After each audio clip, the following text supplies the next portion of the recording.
Breaking London is now the stage for a full-blown constitutional showdown. A mayor just threatened to dismantle the monarchy, and King Charles struck back with a weapon no one even knew existed. In 48 hours, one of them will be politically finished. What unfolding isn't just a feud, a battle for Britain's soul, democracy versus tradition. It began 5 days ago, when London Mayor Sadiq Khan unveiled the London Citizenship Charter, forcing every business in the city to sign diversity pledges or face fines up to £50,000. His words were defiant: London will lead Britain into the 21st century, whether the establishment likes it or not. King Charles didn't take that lightly.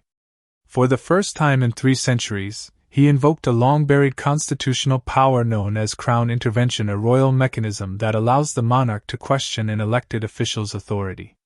Charles sent a letter to Parliament challenging Khan's move and then made it public. That wasn't just a response. It was a declaration of war. Khan's counterattack came swiftly. Yesterday at 4 p.m., standing outside City Hall with his hands trembling on the podium, he thundered, "The unelected king has just told the people of London that he knows better than the 8 million who voted for change. This is not 1825. This is 2025. And I will not be silenced by a crown that has forgotten the people it claims to serve." The crowd roared, but inside Westminster, silence. Reporters described chaos behind the scenes, Khan's press secretary, David Bellamy, wildly gesturing for him to stop, mouthing enough. But Khan wouldn't. He pushed on, riding the fury in the air, crossing political lines that may never be uncrossed. Then Khan went for the jugular, the royal family itself. "How many palaces does one family need?" he demanded, while ordinary Londoners can't even afford rent. The crowd erupted. Within minutes, social media was on fire. But in Westminster, the mood turned grim. Labour's Shadow Home Secretary, Yvette Cooper, quietly switched off her TV, telling aides she couldn't watch anymore. Even Khan's own party was in full-blown panic. Then came the stories that shattered the narrative. James Morrison, 73, a Falklands War veteran who lost his right leg serving Britain, had lived in a modest flat in Cutton for 3 decades. Last month, he was evicted to make way for new social housing under Khan's quota scheme. Now he sleeps in his daughter's spare room, surviving on a £900 monthly pension. "I fought for Britain," Morrison told reporters through tears. "And now Britain has no room for me in its own capital." His words spread like wildfire, 300,000 shares in a single day. The backlash was instant and devastating. While veterans like Morrison were being displaced, leaked records revealed Khan's office spent £2 million on diversity consultants last year, including £18,000 for a single weekend retreat at a luxury spa in Surrey. The contrast was impossible to ignore: £18,000 for a spa while pensioners shiver through winter and veterans are forced from their homes. That when Sarah Jenkins, a 62-year-old retired nurse from Barking, uploaded a tearful video that now been viewed over 1 million times. "I voted for him twice," she said. "I believed in him. But he cares more about his image than about us." The fallout was immediate and brutal. Within just 72 hours, Khan's approval rating plunged 18 points. Among voters over 50, he's collapsed to 19%. Even his base is crumbling. Support among under 30s has nosedived from 71% to 53% in 3 days. For any politician, those are numbers you don't recover from. King Charles, meanwhile, refused to retreat. At a royal reception for Commonwealth leaders yesterday, he delivered what insiders are calling the most political speech by a monarch in 70 years. With calm precision, he declared, "The traditions that bind this nation together cannot be discarded by those who mistake temporary power for permanent authority. London belongs to all Britons, not to the ideological whims of any single mayor." The room went still. Diplomats froze mid-sentence. Palace aides later admitted they had begged Charles to tone it down, fearing political backlash, but he refused. Multiple sources confirmed he personally rewrote the speech 3 times, each draft sharper than the last. He wanted to draw a line in the sand, and he wanted the entire world to see it. At 11:23 p.m. Khan struck back on X, formerly Twitter. The Crown lectures me about tradition while protecting inherited wealth and privilege. I answered to Londoners, not to palaces. 17 minutes later, the post vanished, but the screenshots didn't. Within an hour, it was everywhere. Political strategists from both sides called it a disaster. You don't pick a fight with the monarchy at midnight and then delete it, one advisor said. It makes you look panicked and out of control. The blow that finished him came the next morning. Labour leader Keir Starmer released a terse, devastating statement. The views expressed by Mayor Khan do not represent the Labour Party. That was it, the political obituary in one line. When your own leader disowns you publicly, it's over. The markets reacted in real time. The pound dropped 0.3% within minutes of Charles' speech, erasing £1.2 billion from London financial sector in a single day. Bloomberg analysts openly questioned whether the capital could remain a stable global hub if the chaos continued. By nightfall, the unrest had spilled into the streets. Thousands waving Union Jack surged from Trafalgar Square to Tower Bridge, demanding Khan resignation. Counter-protesters clashed with royalists outside Westminster. By dawn, 12 arrests had been made, 7 officers injured, and 3 police vehicles destroyed. London hasn't seen violence like this since the 2011 riots, and every hour, it escalating.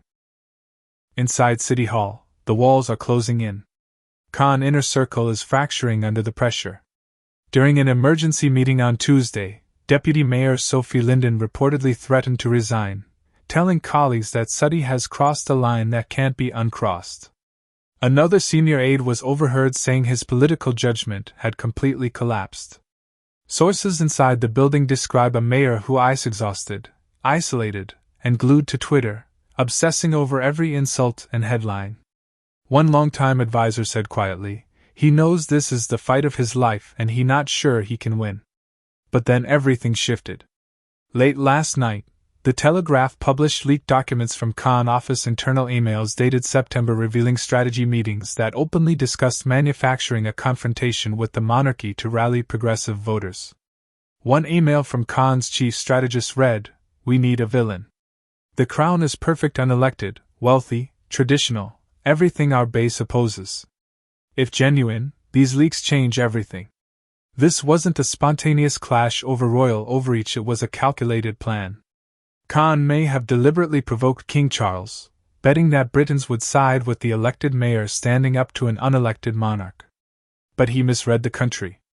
In 2025, Britain isn't ready to discard its crown, especially not for a mayor blamed for making London less safe, less affordable, and more divided. Constitutional historian Professor David Starkey called the emails the most cynical act of political manipulation I've seen in 50 years. The Conservative opposition moved instantly. Party leader Kemi Badenoch held a fiery press conference that sounded more like the opening of a campaign. While Sadiq Khan attacks the king, she said, staring directly into the cameras, real Londoners suffer. Crime is up 23%. Housing affordability is at record lows. 12,000 businesses have fled this city in the past year. And his response attacked the one institution that still unites Britain. The numbers back her up. Knife crime up 31% since Khan took office. Rents up 48%. Small businesses fleeing in record numbers. And now, in a political earthquake no one saw coming, Conservative support in London has surged from 31% to 42% in just 4 days. For the first time since 2016, the Conservatives are leading Labour in Greater London polls. Badenoch isn't just gaining, she on the brink of the unthinkable, winning London itself. The next 72 hours will determine everything. Khan now faces 3 critical pressure points that could decide not just his future but the balance of power in Britain. Monday marks the first showdown, a vote of no confidence that could see Khan-owned Labour councillors turn against him. Then on Thursday Parliament will hold an emergency debate, with Conservative MPs demanding a formal investigation into whether Khan overstepped his constitutional authority. And by Saturday, more than 100,000 royalists are expected to flood central London in what could be the largest protest the city has seen in decades. At this point, the question isn't whether Sadiq Khan can survive politically, but whether London itself can survive the chaos his battle has unleashed.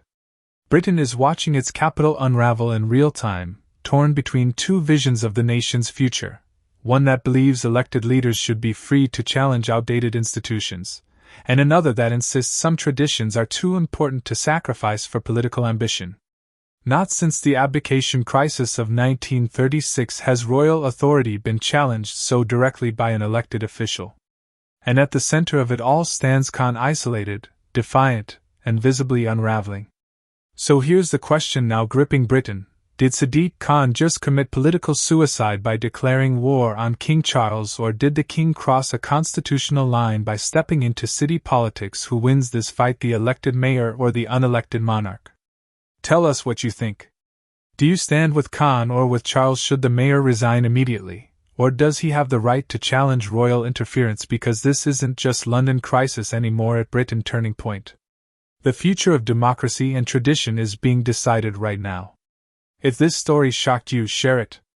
The mainstream media is only scratching the surface, but we're digging into the leaks, the veteran stories, and the implosion inside Khan's camp. And tomorrow, we'll release the full set of leaked emails, the ones that expose how this confrontation was planned from the very start. What inside will completely change how you see this crisis. Stay tuned. The next 48 hours will decide who truly governs Britain capital, the mayor or the monarch. This is history unfolding in real time, and you don't want to miss what happens next.